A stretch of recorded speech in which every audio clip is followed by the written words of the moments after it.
Embla sigur á ÍR í hörkuleik, hvernig er tilfinningin rétt eftir leikinn? Bara ótrúlega góð en ég ógeðslega þreytt líka.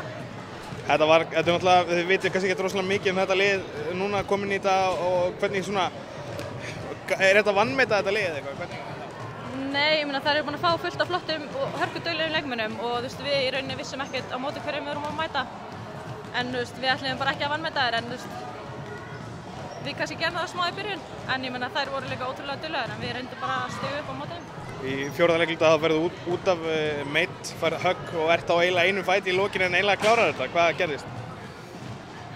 Ég er bara svo þrjósk, ég vildi ekki þeim fannst erfitt að gera þetta á mig og þær vildu fá mig inn og þó ég var ekki að gera allt fyrir þær þá fannst þeim gott að hafa mig inn á þannig að ég ákvað að stiga eftir inn á og það virkaði, þannig að við unnum.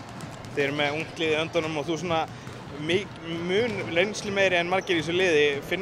Hefurðu gaman að þessu hlutverki? Já, þetta er náttúrulega mjög nýtt fyrir mér. Ég er ekki vunni að vera í svona stóru hlutverki en mér finnst ótrúlega gaman að geta bara hjálpað þeim og líka bara að miðla minni reynslu út af því að við erum með ótrúlega flottar stelpur sem komið upp í yngri landslið og vonandi bara framtíðar landsliðsleikmenn, þannig að ég bara vona að við förum upp. Það er búið að vera kannski svolítið skrítin byrjun hjá okkur, þjálfarinn er náttúrulega að koma inn svolítið núna. Sérðu fram á betri tíma núna? Já, þetta er náttúrulega búið að vera mjög ruglingslegt og við erum alveg búin að æfa sjálfar og með mismunandi þjálfara. En við erum svona aðeins að komast núna á réttu brautina, þannig að við erum í rauninni bara að byrja undirbúninguna okkar núna eftir 3 leiki.